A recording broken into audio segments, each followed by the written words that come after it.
इस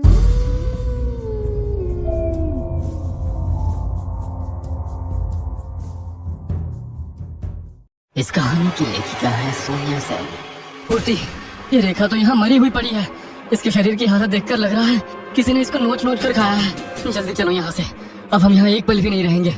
पवन के इतना कहते ही संजू उनकी गोद से उतरकर रेखा के पास खड़ी हो जाती है और गुस्से में नाम में गर्दन हिलाने लगती है।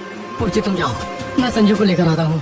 पूर्ति तेजी से कमरे से बाहर निकलती है, तभी कमरे का दरवाजा अंदर से बंद हो जाता है। पवन, पवन जल्दी आओ। क्या हुआ पवन, कुछ तो बोलो।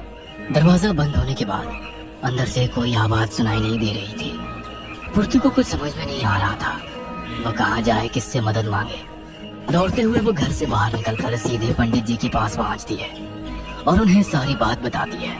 मैंने आपको पहले ही सावधान किया था कि वो घर सही नहीं है। आपकी बेटी कब से ऐसी हरकतें कर रही है? क्या इस घर में आने से पहले वो बिल्कुल सही थी? वो दरअसल मेरी बेटी नहीं है, हमने उसे गोद लिया है। उसका पास तो मैं भी नहीं जानती। हमारे पास तो वो एक सप्ताह पहले ही आई है और पहले दिन से ही ऐसी गुमसुम सी है। तो चलिए सबसे पहले शेल्टर होम चलते हैं। आखिर ऐसा क्या हुआ था जिसकी वजह से वो ऐसी हो गई है? मैम, हमने संजू को अडॉप्ट किया है। मैं जानना चाहती हूँ कि उसके बायोलॉजिकल पेरेंट्स कौन थे और उनकी मौत कैसे हुई थी। सॉरी पूर्ति जी, ये हमारे नियमों के खिलाफ है। हम किसी भी बच्चे के बायोलॉजिकल पेरेंट्स के बारे में आपको नहीं बता सकते। आपको बताना ही होगा। मेरे पति की जान खतरे में है और मेरी मेड रेखा, उसकी जान पहले ही जा चुकी है। ओह माय गॉड, इसका मतलब जो भी अफवाह संजू के बारे में थी वो सब सच थी। प्लीज मुझे पूरी बात बताइए। मैं भी यहाँ पर अभी 1 महीने पहले ही आई हूँ। मुझसे पहले यहाँ पर जो मैनेजर थी उसकी भी अजीबोगरीब हालत में लाश बरामद हुई थी। शेल्टर होम में रहने वाले बच्चे कहते हैं कि संजू कुछ जादू टोना जानती है। एक बार किसी बच्चे ने उसका मजाक बनाया था। अगले ही दिन उस बच्चे का पैर टूट गया था। इसी तरह अगर कभी भी कोई उसे कुछ कहते तो उसके साथ कुछ न कुछ अनहोनी जरूर हो जाती थी। एक दिन यहाँ की मैनेजर ने उसे कमरे में अकेले बैठकर हंसते हुए देखा। इसके बाद वो संजू पर नजर रखने लगी। एक दिन डिनर के समय सभी बच्चे डाइनिंग रूम में बैठकर डिनर कर रहे थे। मैनेजर ने देखा कि संजू डाइनिंग रूम में खाना खाने के लिए नहीं आई है। वो चुपके से उसके कमरे में गई तो पाया कि वो छिपकली और चूहे मारकर उन्हें चॉकलेट की तरह चबा चबा कर खा रही थी। उस दिन मैनेजर को गुस्सा आ गया और उसने संजू को काफी डांटा। कहते हैं उसके अगले दिन ही मैनेजर की लाश उसके कमरे से बरामद हुई थी। उस दिन के बाद से यहाँ तरह तरह की बातें होने लगी। कोई कहता है कि संजू जादू टोना करती है, तो कोई कहता है कि उस पर शैतान का साया है। पुराने मैनेजर की मौत के बाद यहाँ मेरी नियुक्ति हुई और मैंने संजू के अजीब बर्ताव के कारण उसे एक मनोवैज्ञानिक के पास भेजना शुरू किया। डॉक्टर भार्गव ने ही मुझे बताया कि संजू का अजीब व्यवहार एक शॉक रिस्पॉन्स बिहेवियर के कारण है। अगर उसे प्यार और अच्छा माहौल मिले तो शायद उसकी हालत में सुधार आ जाए। बस इसीलिए मैंने उस बच्ची को आपको दे दिया। इतना सब होने के बाद आपने एक बार भी हमें ये सब बताना जरूरी नहीं समझा? क्या आपने जानने की कोशिश नहीं की कि उसके माता पिता की मौत कैसे हुई थी? और आपके पास आने से पहले क्या वो एक सामान्य बच्ची थी? मैडम, जब वो यहाँ लाई गई थी तब वो 1-2.5 साल की नन्ही सी बच्ची थी। रिकॉर्ड्स के मुताबिक उसके पेरेंट्स शहर के ही सिविल लाइंस एरिया में एक बंगले में रहते थे। एक सुबह उसके माता पिता मरे हुए पाए गए थे। उनका मर्डर कैसे हुआ, किसने किया, ये पहेली आज तक सुलझ नहीं पाई है, क्योंकि घर का दरवाजा अंदर से बंद था। क्या आप उस बंगले का एड्रेस मुझे दे सकती हैं? प्लीज आप वेट करिए, मैं अभी रिकॉर्ड्स में से आपको देती हूँ। संजू के बंगले का एड्रेस लेकर पूर्ति वहाँ पहुँच जाती है और आस पड़ोस में पूछताछ करने लगती है। बेटा, यह घर नहीं है, मुर्दा घर है ये। यहाँ जो भी आया कभी आबाद नहीं हुआ। कई साल पहले यहाँ एक सन की औरत रहती थी। उसका 5 साल का बेटा गंभीर बीमारी के कारण मर गया था। बेटे की मौत के बाद उसका मानसिक संतुलन बिगड़ गया था। उसे लगता था कि वो अपने बेटे को वापस जीवित कर सकती है, इसलिए उसने महीनों तक अपने बेटे के शव को अपने साथ घर में रखा और ना जाने कौन कौन से तंत्र मंत्र करने लगी। फिर एक दिन उसके घर से लाशों के सड़ने की दुर्गंध आने लगी। जब ताला तोड़कर लोग अंदर पहुंचे तो वहाँ का नजारा देखकर उनका दिल उछलकर मुंह को आ गया। बेटे की लाश के पास उस औरत के भी टुकड़ों में बटी हुई लाश पड़ी थी। पासी में ना जाने क्या क्या तंत्र का सामान फैला था। घर के अंदर कोई भी चोरी या लूट का निशान नहीं था। घर का दरवाजा भी अंदर से बंद था, इसलिए हर कोई यही कह रहा था कि जरूर उसको किसी दुष्ट आत्मा ने मारा है। पुलिस ने भी इस केस को सुलझाने की कोशिश की, लेकिन कोई हल नहीं निकला। सालों तक ये घर यूं ही खाली पड़ा रहा।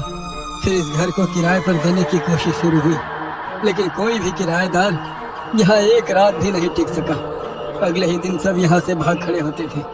आसपास के लोग तो इस बंगले को भूतिया मानने लगे थे।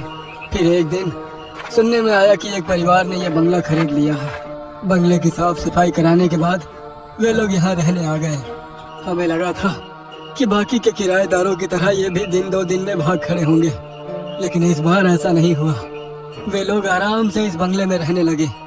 जब 6 महीने तक वे लोग यहाँ रहते रहे तो हम भी यही समझने लगे कि शायद वो बुरा साया इस घर से हट गया है, लेकिन ये हमारी भूल थी। उनके घर काम करने वाली बाई ने बताया कि उनकी छोटी बच्ची कोई नॉर्मल बच्ची नहीं है। वो अकेले में कमरे में हंसती है, बातें करती है। 2 साल की बच्ची कुछ अजीब अजीब सी शक्लें बनाने वाली भयानक स्केच बनाती है और हमेशा अलग थलग सी रहती है।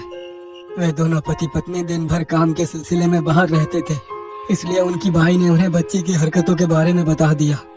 इस घटना के कुछ ही दिनों बाद उन दोनों पति पत्नी की लाश इसी घर से बरामद हुई थी। इस बार भी घर का दरवाजा अंदर से बंद था और उन दोनों की लाश इतनी बुरी हालत में मिली थी कि लगता था शरीर की एक एक हड्डी टूट चुकी हो। पूरे घर में खून ही खून फैला हुआ था और उनकी बेटी संजू बड़े आराम से पास में बैठी हंस रही थी। पुलिस ने केस दर्ज करके छानबीन करने की बहुत कोशिश की, लेकिन कुछ हाथ नहीं आया। इस घटना से पड़ोसी रिश्तेदार इतने डर गए थे कि कोई भी संजू की कस्टडी लेने के लिए आगे नहीं आया और अंत में पुलिस ने उसे शेल्टर होम भेज दिया। हो ना हो, मुझे तो लगता है अपने बेटे को जिंदा करने के लिए उस सन की औरत ने गलती से किसी शैतान को बुला लिया था, जिसने उसकी भी जान ले ली। बरसों तक वो शैतान इस घर में कैद था, लेकिन जब एक छोटे बच्चे का कोमल शरीर उसे मिला तो उसने उसी को अपना घर बना लिया।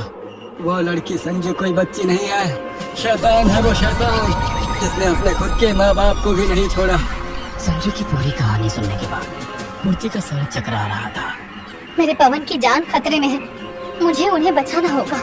मूर्ति दौड़ते हुए अपने घर पहुंचती है। पवन, तुम कहाँ हो? जल्दी से बाहर आओ। मूर्ति देखो, हम यहाँ आइस पाइस खेल रहे हैं, तुम हमें ढूंढो। मूर्ति दौड़ते हुए इस कमरे से उस कमरे में ढूंढने लगती है। प्लीज पवन, जल्दी बाहर आओ प्लीज। मूर्ति को पवन और संजू की हंसने की आवाज सुनाई देती है। देखो, हम ऊपर छत पर हैं। मूर्ति दौड़ते हुए छत पर जाती है। सामने उसे पवन छत की रेलिंग पर खड़ा हुआ दिखाई देता है। मूर्ति उसे नीचे उतरने के लिए बार बार कहती है। उसकी पूर्ति की ओर देखते ही वो छत से नीचे कूद जाता है। नहीं, ये नहीं हो सकता। पवन, पवन। पूर्ति रो रही होती है। तभी दरवाजे की ओर से संजू सामने आती है और उसे देखकर मुस्कुराने लगती है। अचानक ही पूर्ति के हाथ और पांव ऐंठने लगते हैं, जैसे कोई उन्हें मरोड़ रहा हो। पूर्ति दर्द से तड़प रही थी। तभी कड़कड़ की आवाज के साथ उसके हड्डियों के चटकने की आवाज सुनाई देने लगती है और उसकी गर्दन पीछे की तरफ घूम जाती है। पूर्ति का बेजान शरीर जमीन पर गिर चुका था और संजू फिर से अपने कमरे में जाकर शैतानी ड्राइंग बनाने लगी थी। अगले दिन पुलिस ने केस सुलझने तक संजू की कस्टडी वापस शेल्टर होम को दे दी थी।